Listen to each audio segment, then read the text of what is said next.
El toque de un ángel es el título de la prédica de hoy y ahorita dentro de un rato vamos a ver por qué. El texto base se encuentra en el libro de los Hechos, capítulo 12 y versículos del 1 al 24. Y esta mañana vamos a asombrarnos como un ángel del Señor, un ser celestial a su servicio, toca a dos personas, pero con resultados drásticamente opuestos. Comenzamos con la lectura del libro base, lo voy a leer todo seguido, así que mucho cuidado, mucha atención, y luego voy a ir desmenuzándolo parte por parte. Estoy haciendo referencia a la Biblia en la Nueva Versión Internacional, y el subtítulo que trae dice: Pedro escapa milagrosamente de la cárcel. En ese tiempo el rey Herodes, ahora vamos a ver cuál Herodes exactamente, porque si usted ha estudiado la Biblia sabe que ya Herodes murió, entonces ¿cómo estamos hablando aquí de Herodes otra vez? En ese tiempo el rey Herodes hizo arrestar a algunos de la iglesia con el fin de maltratarlos. A Jacobo, hermano de Juan, lo mandó matar a espada. Al ver que esto agrava a los judíos, procedió a prender también a Pedro. Esto sucedió durante la fiesta de los panes sin levadura. Después de arrestarlo, lo metió en la cárcel y lo puso bajo la vigilancia de 4 grupos de 4 soldados, cada uno. Tenía la intención de hacerlo comparecer en juicio público después de la Pascua. Pero mientras mantenían a Pedro en la cárcel, la iglesia oraba constante y fervientemente a Dios por él. La misma noche en que Herodes estaba a punto de sacar a Pedro para someterlo a juicio, este dormía entre 2 soldados, sujeto con 2 cadenas. Unos guardias vigilaban la entrada de la cárcel. De repente apareció un ángel del Señor y una luz resplandeció en la celda. Despertó a Pedro con unas palmadas en el costado y le dijo: date prisa, levántate. Las cadenas cayeron de las manos de Pedro. Le dijo además el ángel: vístete y cálzate las sandalias. Y así lo hizo. Y el ángel añadió: échate la capa encima y sígueme. Pedro salió tras él, pero no sabía si realmente estaba sucediendo lo que el ángel hacía. Le parecía que se trataba de una visión. Pasaron por la primera y la segunda guardia y llegaron al portón de hierro que daba a la ciudad. El portón se les abrió por sí solo y salieron. Caminaron unas cuadras y de repente el ángel lo dejó solo. Entonces, hasta ahora, Pedro volvió en sí y se dijo: ahora estoy completamente seguro de que el Señor ha enviado su ángel para librarme del poder de Herodes y de todo lo que el pueblo judío esperaba. Cuando cayó en cuenta de esto, fue a casa de María, la madre de Juan, apodado Marcos, donde muchas personas estaban reunidas orando. Llamó a la puerta de la calle y salió a responder una criada llamada Rode. Al reconocer la voz de Pedro, se puso tan contenta que volvió corriendo sin abrir. Se le olvidó abrir la puerta. Pedro está a la puerta, exclamó. ¿Estás loca?, le dijeron. Ella insistía en que así era, pero los otros decían: debe ser su ángel. Entre tanto, Pedro seguía llamando. Cuando abrieron la puerta y lo vieron, quedaron pasmados. Con la mano, Pedro les hizo señas para que se callaran. Les contó cómo el Señor lo había sacado de la cárcel. Cuéntenles esto a Jacobo y a los hermanos, les dijo. Luego salió y se fue a otro lugar. Al amanecer se produjo un gran alboroto entre los soldados respecto al paradero de Pedro. Herodes hizo averiguaciones, pero al no encontrarlo, les tomó declaración a los guardias y mandó matarlos. Después viajó de Judea a Cesarea y se quedó allí. Herodes estaba furioso con los de Tiro y Sidón, pero ellos se pusieron de acuerdo y se presentaron ante él. Habiéndose ganado el favor de Blasto, camarero del rey, pidieron paz porque su región dependía del país del rey para obtener sus provisiones. El día señalado, Herodes, ataviado con su ropaje real y sentado en su trono, le dirigió un discurso al pueblo. La gente gritaba: voz de un Dios, no de hombre. Al instante, un ángel del Señor lo hirió, porque no le había dado la gloria a Dios, y Herodes murió comido de gusanos. Pero la palabra de Dios seguía extendiéndose y difundiéndose. Si puso atención, ahí mencioné los 2 toques. Vamos a orar. Señor, muchas gracias porque esta mañana tenemos el privilegio, el gusto, la bendición de escuchar tus palabras, papá. Disponemos nuestra mente, todo nuestro ser para que escribas en él esta maravillosa verdad que nos quieres comunicar esta mañana, Señor. Por favor, ayúdanos a concentrarnos, a comprender y sobre todo a aplicar lo que hoy vamos a aprender para mejorar nuestra manera de hablar, de vivir, de conducirnos y que la gloria sea siempre para ti, Señor. En el nombre de Jesús, amén. La historia de hoy nos cuenta cómo Pedro logra escapar de una cárcel de máxima seguridad, en la cual fue encerrado por orden de Herodes. ¿Bajo qué cargo? Bueno, pues simplemente Pedro era culpable de andar evangelizando, de andar compartiendo las buenas nuevas de que Dios, en la persona de Jesús, hecho carne aquí en la tierra, vino a vivir y a dar su vida para todos los que en Él crean, tengan paz, tengan gozo, tengan abundancia de vida y vida eterna juntamente con Él cuando su cuerpo físico fallezca. Es muy resumido del Evangelio y en grandes rasgos esa era la idea central que andaba compartiendo Pedro, el recién fallecido Jacobo y los demás líderes y miembros de esta apenas naciente iglesia que estaba comenzando a crecer. A lo largo y ancho de la palabra de Dios queda demostrado una y otra vez que todo aquel que se atreve a levantar el puño a pelear contra Dios ha sido derrotado desastrosamente, ni siquiera por poco, ni siquiera como que casi le gana a Dios, no. Los que se atreven a levantarle la mano son destruidos por completo, a menos que tenga misericordia de ellos. Incluso algunos reyes lo han intentado con todo su poder, su gloria. Alianzas han hecho poderosísimas para acabar con su pueblo y no lo han logrado. Por ejemplo, Sennacherib, rey de Asiria, levanta su mano contra el Señor. En 2 de Reyes 19:22. ¿A quién has insultado? Este es Dios mismo hablando.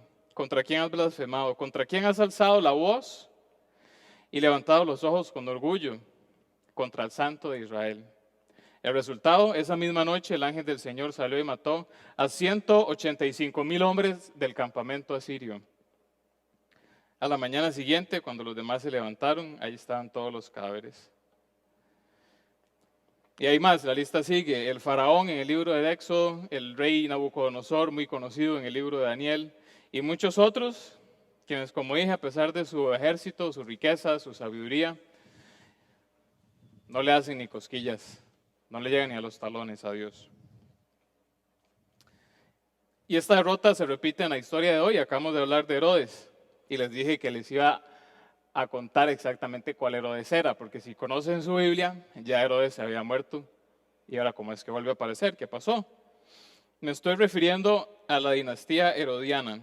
En un repaso muy breve que voy a hacer de algunas superestrellas de esta familia, el papá de los tomates es Herodes el Grande. Una de sus apariciones principales es en Mateo 2, del 13 al 18, y fue justamente el que mandó a matar a todos los niños menores de 2 años en Belén y sus alrededores. Luego tenemos a uno de sus hijos, Herodes Arquelao, quien reinó después de su padre, y dado que reinaba en Judea, el Señor advirtió en sueños a José, el padre terrenal de Jesús, para que fuera a vivir a otro lugar, que resultó ser un pueblo llamado Nazaret del distrito de Galilea, cumpliendo así la profecía de que le llamarían Nazareno a Jesús.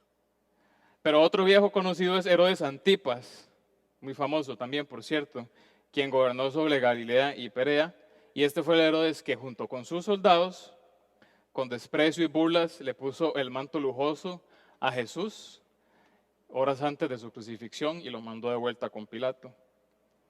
Y también conocemos a Herodes Felipe, quien tuvo que ver indirectamente con el arresto de Juan el Bautista. Y aquí amárrese los cinturones porque esto es como un trabalenguas, atención. Porque resulta que Herodes Felipe era el esposo de Herodías. Herodías era a su vez la hija de Aristúbulo. Y Aristúbulo era otro de los hijos de Herodes el Grande. Así que cuando se casó con Felipe, en realidad estaba desposando al hermano de su padre. O sea, se casó con el tío.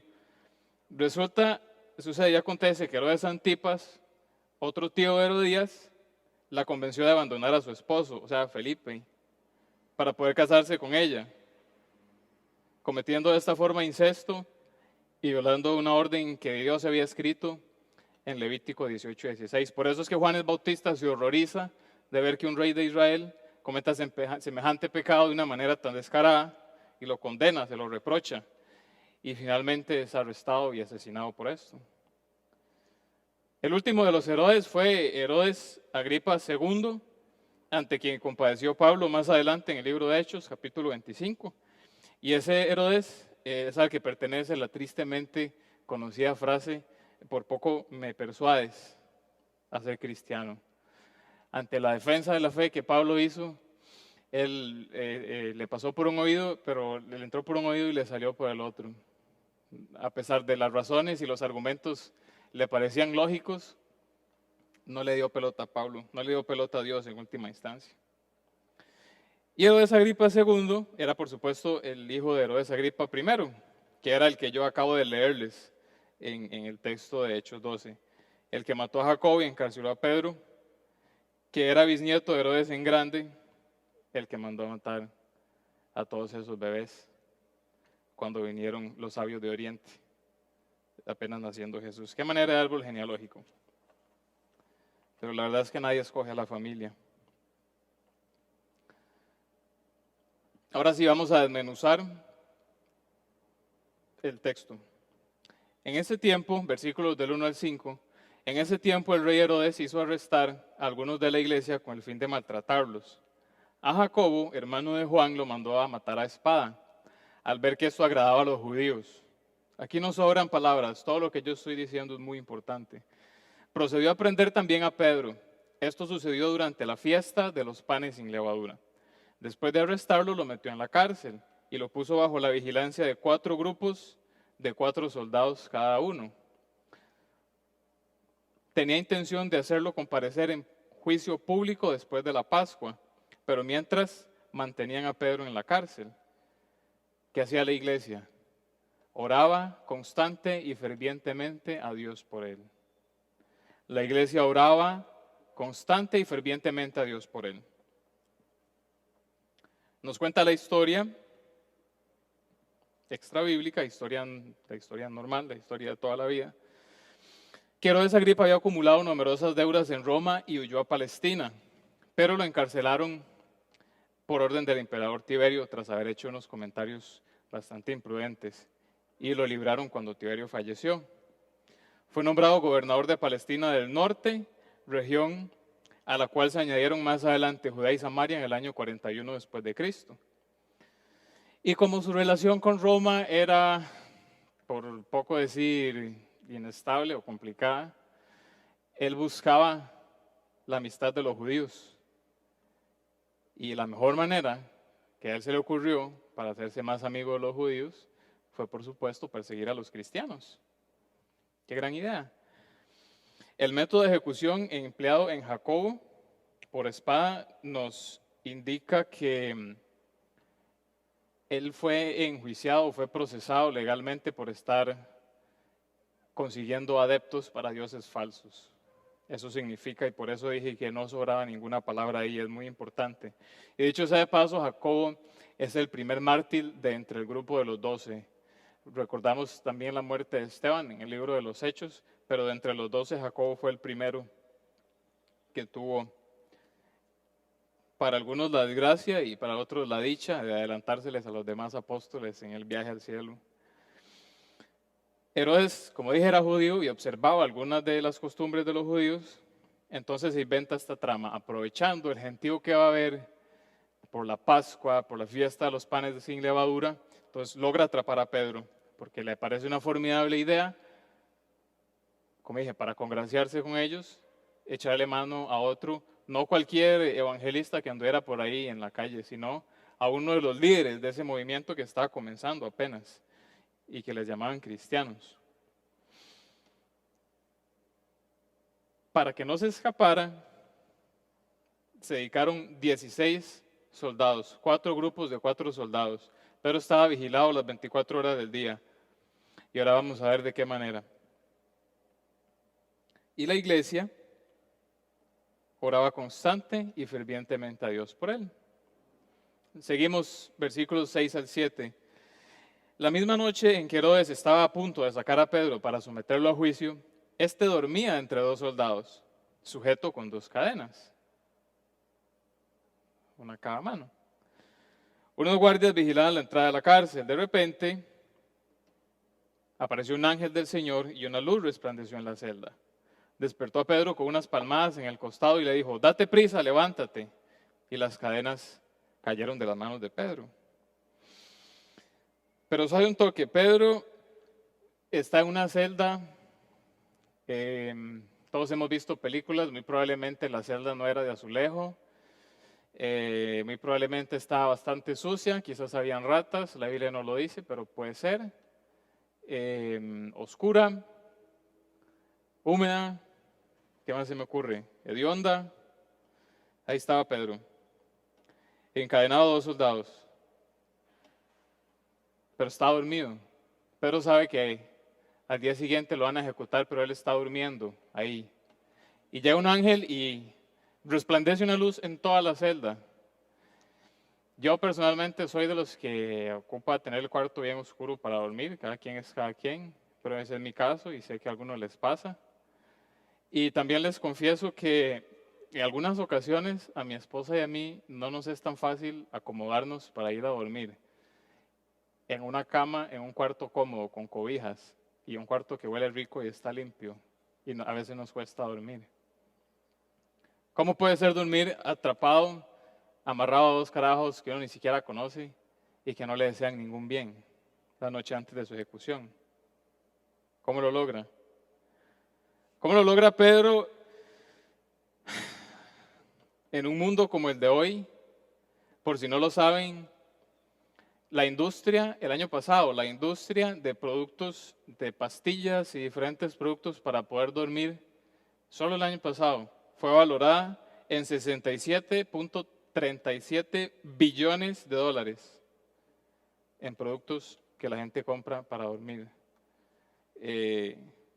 La mayoría de ellos son consumidos en los países del primer mundo, donde en teoría hay más comodidad y tiende a haber más lujo y más facilidades. ¿Cómo es que Pedro logra dormir en esas circunstancias, en ese momento? Muy fácil.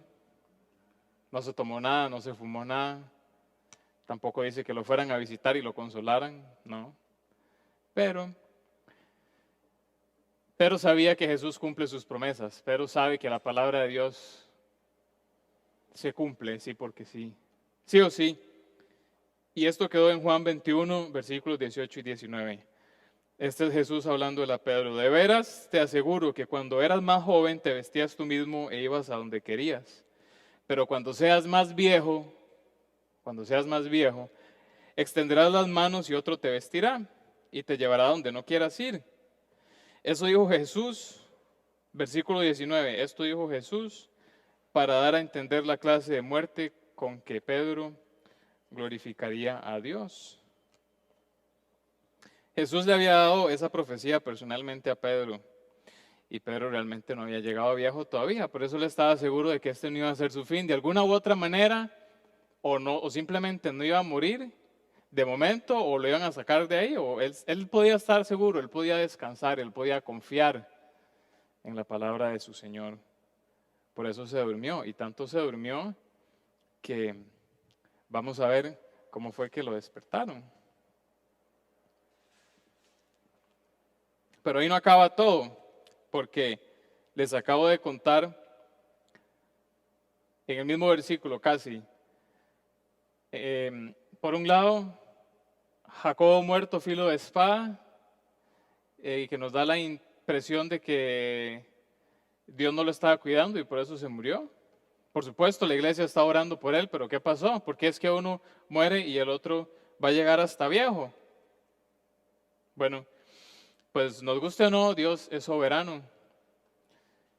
Pero entonces Dios es soberano y es el que toma las decisiones de qué nos sirve orar. Y esto es algo que voy a tratar de explicar, pero en última instancia es un misterio, porque la voluntad de Dios, aunque es soberana y Él es el dueño de todo, Él nos involucra en sus planes. Su voluntad desciende a la tierra y nosotros somos utilizados como herramientas cuando nos disponemos a ello para hacer su voluntad aquí en la tierra. A veces nuestras oraciones son respondidas inmediatamente. A veces son respondidas en 10, 25 años o 32. Otras veces Dios dice no. Y no es que no nos quiera o no nos escuche, es que también está escrito que nosotros ni siquiera sabemos cómo pedir, que el Espíritu Santo intercede por nosotros. Y este es el misterio. Dios utiliza herramientas imperfectas como usted y yo para hacer sus planes perfectos aquí en la tierra. Seguimos. Versículos del 8 al 12. Le dijo además el ángel, después de haber tenido que darle un par de coscos para que se espabilara, le dice, vístete y cálzate las sandalias, y así lo hizo Pedro. Y el ángel se añadió, échate la capa encima y sígueme. Pedro salió tras él, pero no sabía si realmente estaba sucediendo lo que el ángel hacía. Pedro pensaba que era una visión, pensaba que estaba soñando, pero la verdad estaba todavía más dormido que despierto. Pasaron por la primera y la segunda guardia y llegaron al portón de hierro que daba a la ciudad. El portón se les abrió por sí solo y salieron, la primera puerta automática del mundo. Caminaron unas cuadras y de repente el ángel lo dejó solo. Entonces Pedro volvió en sí y se dijo, ahora, o sea, vean todo lo que ha pasado. Estaba amarrado, lo iban a matar, llegó el ángel, lo cosqueó, la luz, le dijo todo eso, Pedro lo siguió y hasta que está afuera, ahora estoy completamente seguro de que el Señor ha enviado a su ángel para liberarme del poder de Herodes y de todo lo que el pueblo judío esperaba. Cuando cayó en cuenta de esto, fue a casa de María, madre de Juan, apodado Marcos, donde muchas personas estaban reunidas orando. Dice, donde muchas personas estaban reunidas orando. Yo cierro los ojos, lo invito a hacer lo mismo. Usemos el viejo truco de la imaginación.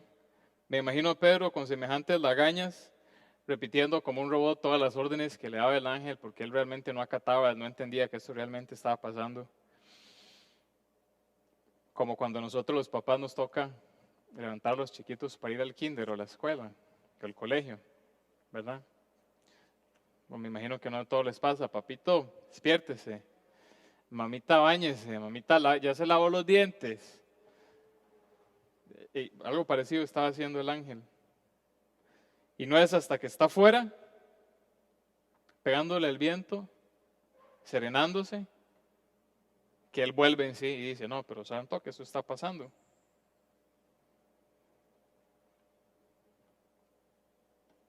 Entonces dice el versículo 12, cuando Pedro cayó en cuenta de esto, corrió muy lejos de ahí para no ser visto nunca más, porque temía que los soldados se despertaran y lo volvieran a atrapar.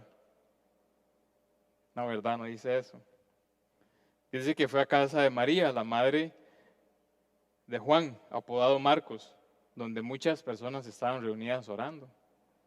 Porque Pedro entendía en ese momento el contexto. Pedro sabía, la iglesia estaba muy frágil, era reciente el fallecimiento de Jesús, aunque estaban haciendo milagros, obras maravillosas, había persecución y por supuesto ellos dudaban, ellos tenían temores, ellos tenían carencias, algunos, principalmente de fe, como vamos a ver más adelante. La fe precisamente no era lo más abundante en este grupo, aunque eran muy constantes en la oración.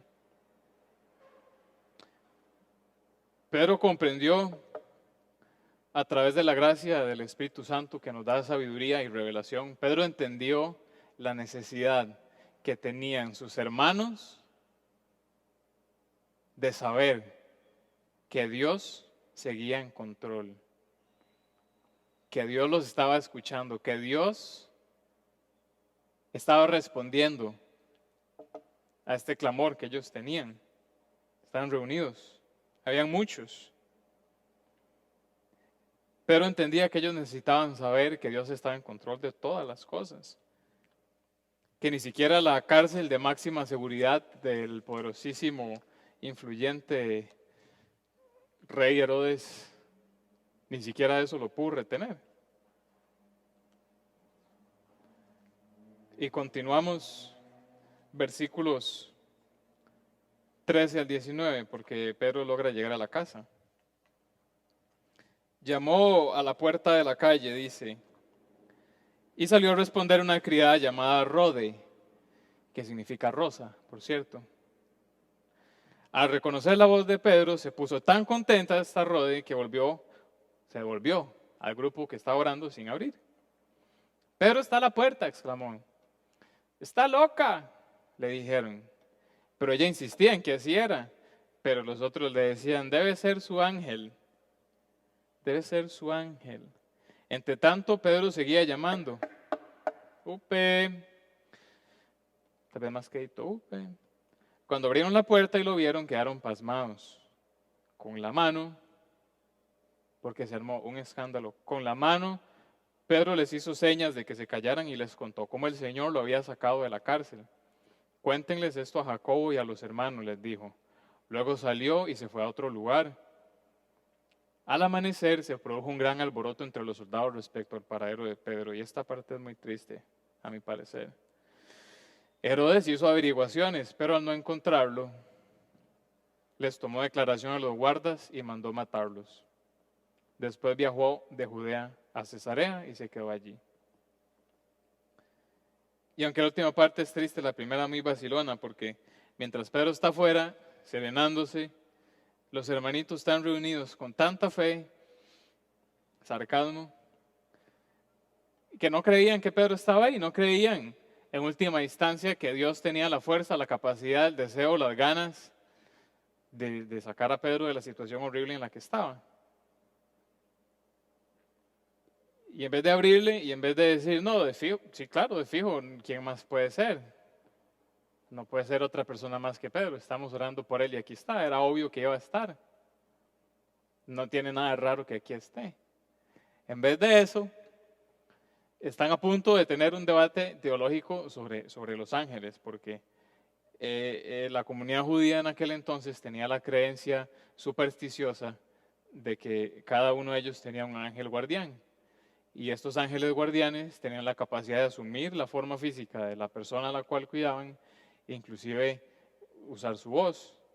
Por eso decían, no, es su ángel. Al punto que le dicen a Rode, mamita, se volvió loca, vea.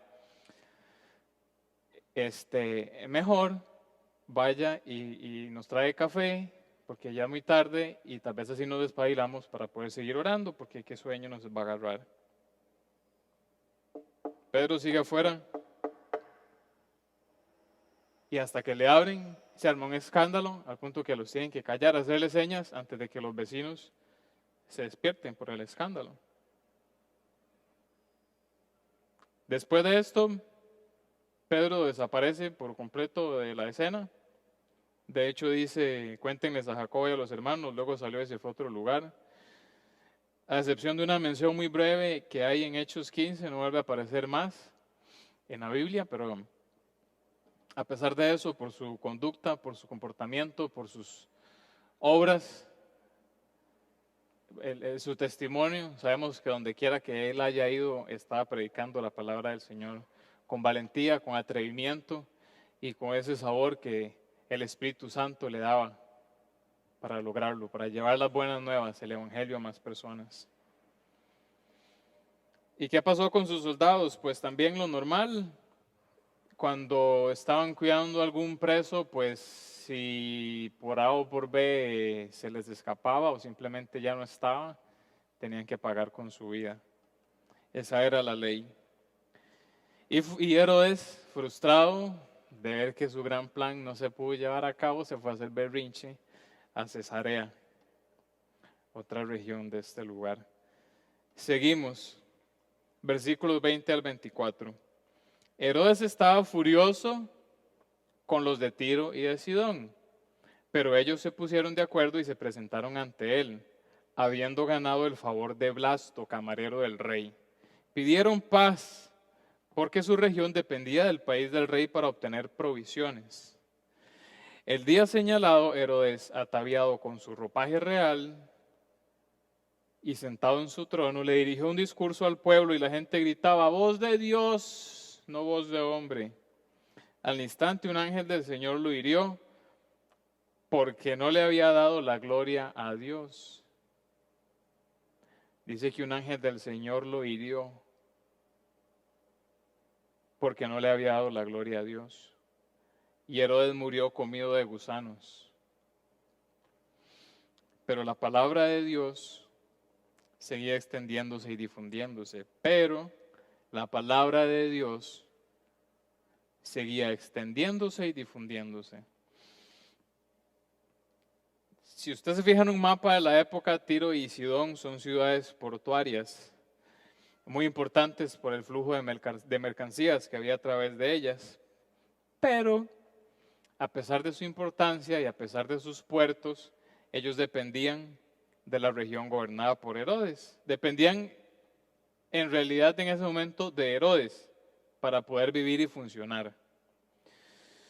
Muy probablemente lo que los estudiosos dicen es que hubo entre ellos un conflicto comercial. Quizá le están alzando las tasas de interés para sacar mercancías a Herodes. Así que Herodes dice, no, simplemente vamos a cortar las rutas comerciales y que vean cómo consiguen comida. Y por eso estaban buscando ver cómo hacían la paz. Lograron hacerse amigos de Blasto, una persona muy cercana al rey, dice que era el camarero del rey. Y digamos que tuvieron que hacerlo para no morirse de hambre. Así que consiguen por medio de Blasto una audiencia para acercarse al rey, para presentarles el caso, pedirle clemencia, perdón, seguro bajarle todavía más las tasas de interés, qué sé yo. Vete cómo siempre a resolver eso. Y a Herodes le cae como anillo al dedo, porque ya por sí él tenía el plan para hacer en esos días un evento en honor a Claudio César, que era el emperador de aquel momento. Entonces iba a aprovechar el evento. El primer día iba a ser una celebración en honor a César y el segundo día va a ser para mí. Bastante cantidad de diplomáticos, personas relevantes en el imperio visitando, viendo cuán grande era, viendo cómo lo adoraba la gente de Tiro y Sidón, ciudades magníficas, ciudades libres, viendo qué carga que era él. Entonces dice que el día del evento Herodes se deja ir un discurso y todos le aplauden, lloran, se revuelcan, patalean. No voy a nombrar ningún cantante, pero imagínense un concierto de pop cualquiera. Todos sus fans, por supuesto, ocupaban pedirle un favor. Iban a estar haciendo feísimo con tal de caerle bien a Herodes. Y le dicen, voz de un Dios, no de hombre. Y envuelto en ese momento glorioso, sublime, delicioso, por supuesto, Herodes podía disfrutar en cada célula de su cuerpo aquel momento. Resulta ser que se adueña del honor que solo le corresponde a Dios y Herodes es tocado por un ángel del Señor, igual que Pedro, fue tocado por un ángel del Señor, solo que no para salvación, como en el caso del Pedro, sino para condenación. Fallece, según cuenta el historiador judío Josefo, que trabajaba para el Imperio Romano, dice que falleció Herodes después de 5 días.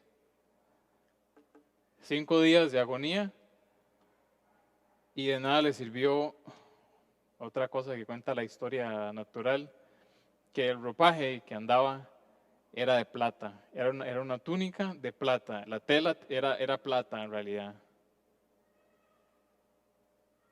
Cuánto lujo, cuánta opulencia, cuánta influencia, cuánto poder, pero sobre todo cuánta soberbia. No solo la de él, sino la de toda la dinastía. Cuánto pecado, cuánta putrefacción.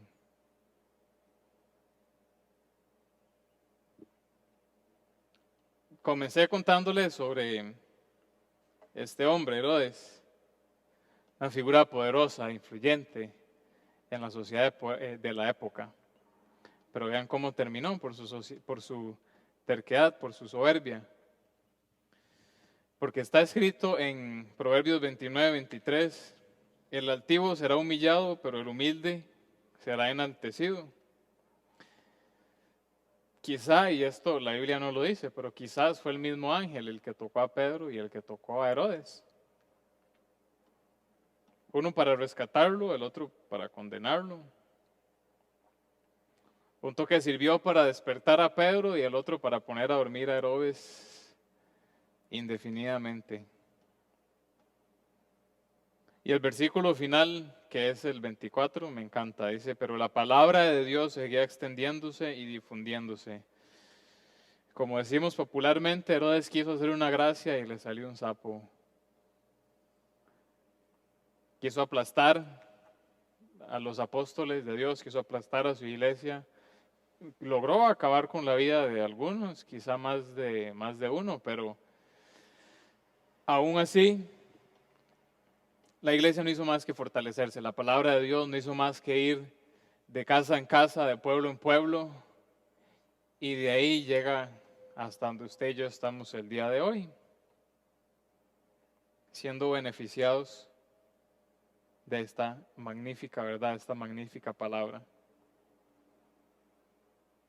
Y ya para ir concluyendo, una reflexión final, dice la Biblia que en Marcos capítulo 9,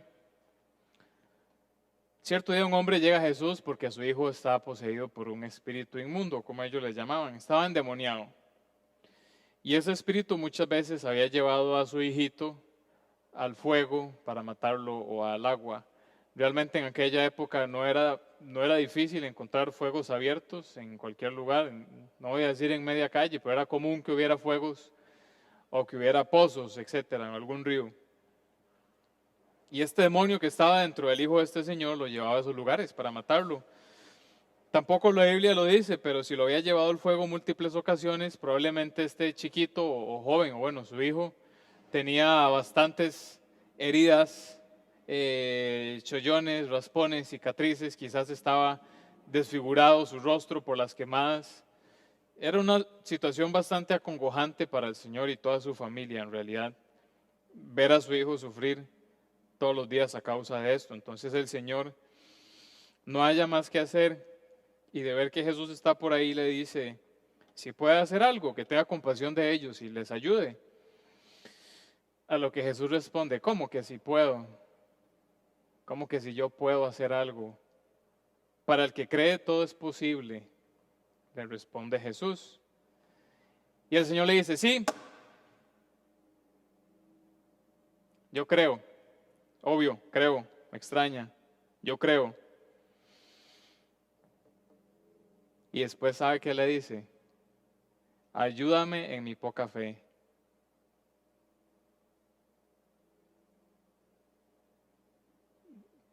Es uno de los pasajes más honestos que yo he visto en toda la palabra. Alguien hablando y expresándose de esa manera. Yo creo, pero me falta fe. Ayúdeme. Es la misma poca fe que usted y yo tenemos. Que aunque creemos en Dios, tenemos una relación con Él, oramos, nos sentimos bien protegidos. Aún así a veces tenemos dudas, complejos, inseguridades. Es la misma poca fe que, como dije, tenían los hermanos de Pedro cuando estaban orando fervientemente. Habían muchos orando, estaban juntos. Pero cuando llega Pedro no pueden creer que sea Pedro y se ponen a inventar excusas como que era su ángel. Y ni siquiera le creen a Rode, a Rosita, que no lo vio, pero escuchó la voz. Era Pedro, ella estaba segura de que era Pedro. Cuando uno contesta el teléfono y no ve, o sea, lo contesta sin ver o lo contesta en la casa y usted escucha la voz, ¿aló? Ah, sí, ¿cómo estás? Usted reconoce la voz, usted sabe quién es, pero ellos no tenían la fe suficiente. Y a nosotros nos pasa. Y en la Biblia, muchas ocasiones Jesús sanó y hizo milagros con las vidas de las personas que creían, pero necesitaban su ayuda para creer, igual que usted y yo.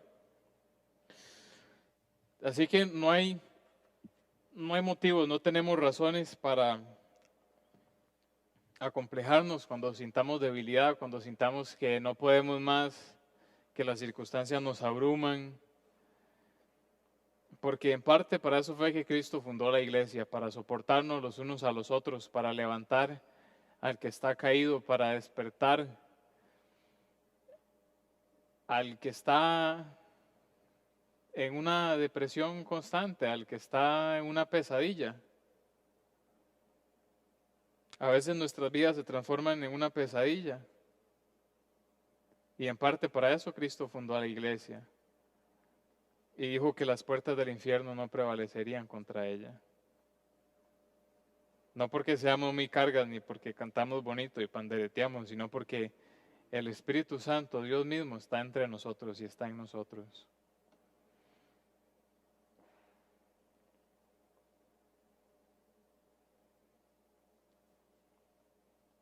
Y es verdad que solos no podemos.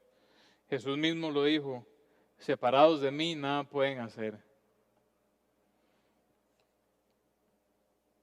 Jesús dijo, el que no está de mi parte está contra mí, y al que conmigo no recoge, esparce. Otra versión dice, desparrama. Es una manera más educada de decir, el que me ignora, el que no está siguiendo mis pasos, está desperdiciando su vida, no está en nada. No se está metiendo en la vara, como dicen ahora.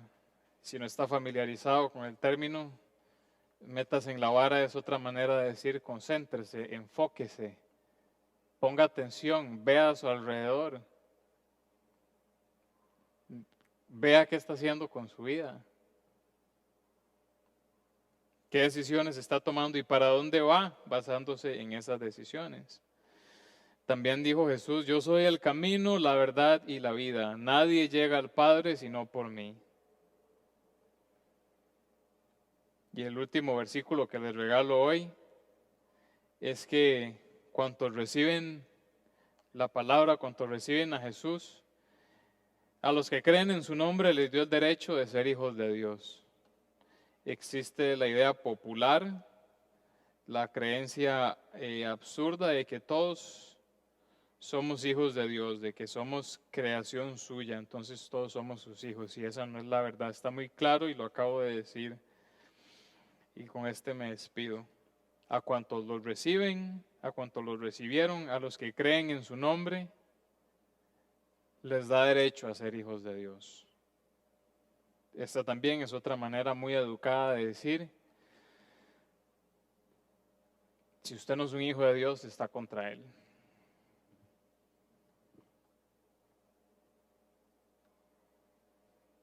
La prédica esta, cuando la preparaba, me hizo meditar en muchas verdades que se transmiten en estos versículos que acabamos de ver.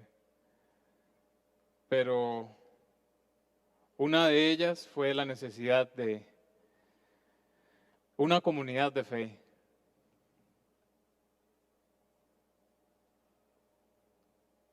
Para nadie es un secreto que, inclusive en el mundo natural, a manera de ilustración lo digo, los depredadores van detrás del más débil o de las crías porque no tienen mucha experiencia o a veces ni siquiera saben caminar bien, o de los que están enfermos porque van más lento, porque no tienen ganas,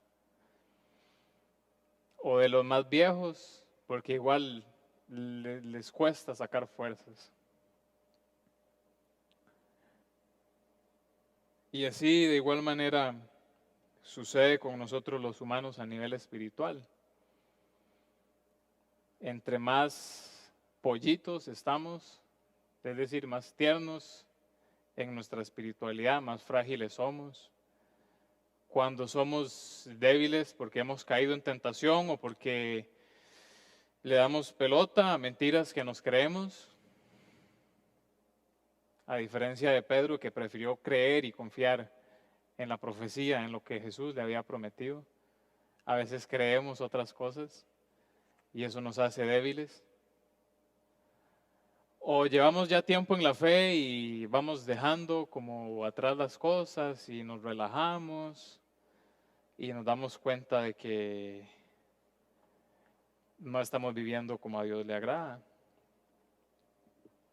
Yo meditaba en eso y quería compartirles Si esta es la primera vez que usted tiene un contacto con la palabra de Dios y algo de lo que yo dije está resonando en usted,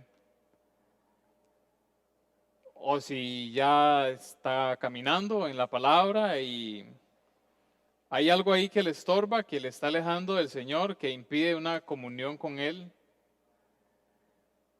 o de plano usted considera que es cristiano o cristiana, pero no asiste a ninguna congregación, eso no está bien. Escrito está que congregarse es una necesidad porque necesitamos estar juntos, la unión hace la fuerza.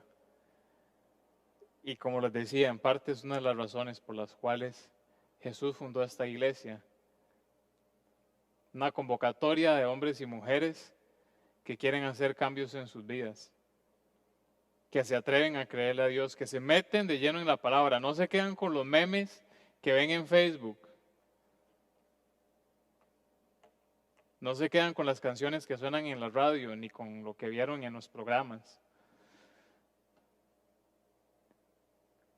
Inclusive están los que no creen del todo y hoy usted puede ser uno de esos, una de esas, que dice, pues me llama la atención, quiero probar de qué se trata ese Dios del que están hablando. Quiero decirle que la oportunidad es hoy. Ayer ya pasó y mañana no sabemos si vamos a estar, mañana no existe. Si algo todo esto resonó, si algo todo esto está dando vueltas en su cabeza, dele pelota. Porque es hoy. Hoy es el día. Esta es la oportunidad que estamos teniendo de reflexionar, de entender, de ver el poder de Dios. Esto no son historias de papel, son historias reales. Dios es poderoso, Dios hace milagros, Dios puede cambiar. Pero como también mencioné, es un trabajo en equipo. Dios hace la gran mayoría, pero hay que disponerse. Solo se ocupa que usted dé un paso adelante. Y por eso vamos a orar. Señor, otra vez, muchas gracias por la oportunidad, por esta palabra que ha bajado del cielo directamente a nosotros hoy. Señor, y hoy oramos por estas personas que están llegando por primera vez a exponerse a tu palabra y están sintiendo algo en el corazón, están diciendo, yo quiero saber más. Yo quisiera que uno de esos milagros, yo quisiera que de la prisión en la que yo estoy hoy, póngale como quiera a esa prisión, póngale drogas, póngale la querida, póngale un negocio ilegal que usted está haciendo, póngale, usted sabe mejor que yo dónde es que usted está pegado. Dígale, Señor, aquí estoy, Señor, doy un paso adelante, yo quiero cambiar. Yo quiero probar si realmente lo que este muchacho, este hombre está diciendo hoy es cierto. Yo quiero ver si usted hace milagros. Yo quiero ver si usted puede cambiar mi vida. Aquí estoy.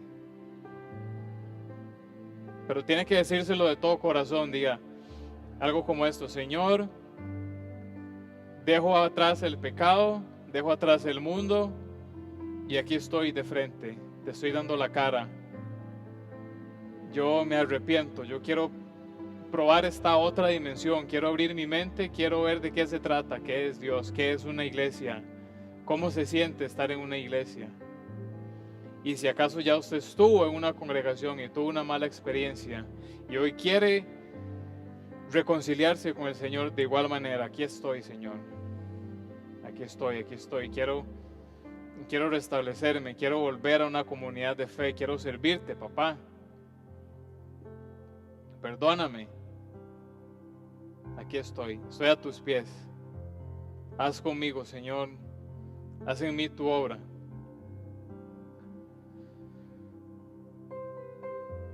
Padre Todopoderoso, gracias por la oportunidad que nos diste, que nos das hoy, que nos das ahorita, de arrepentirnos, de volver nuestro rostro a ti. Señor, hoy es el día que escogiste para darnos una oportunidad, para darnos otra oportunidad. ¿Cuál es la oportunidad que Dios le está dando a usted hoy? ¿La número 1, la número 2, la número 100? ¿Qué le garantiza que mañana va a haber otra? Absolutamente nada se lo garantiza. Y le digo una cosa, es muy peligroso jugar con Dios. No se la juegue. Señor, otra vez, muchas gracias, Padre Todopoderoso, Padre hermoso, Padre maravilloso, Señor, tu gloria cubre toda la tierra. Gracias otra vez por la oportunidad, Señor. Trae paz a estos corazones que hoy se sienten identificados con esta palabra, que quieren creer, pero ocupan ayuda para aumentar su fe.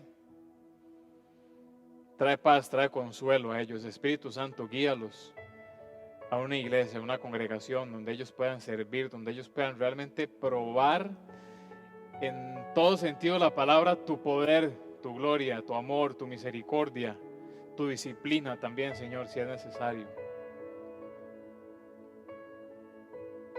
Amén. Y para despedirme ahora, cuando finalice la transmisión, usted va a ver en pantalla los números de teléfono de nuestra congregación. Somos Vida Abundante San Carlos y el objetivo de nosotros es hacer de cada miembro de la familia un discípulo de Cristo, que tenga paz, que viva bien. Ahí está nuestro número de contacto. Además de las prédicas de los domingos, tenemos estudio bíblico, tenemos consejería y una variedad de recursos para que usted se pueda acercar a Dios, para que pueda experimentarlo en toda su magnificencia. Chao.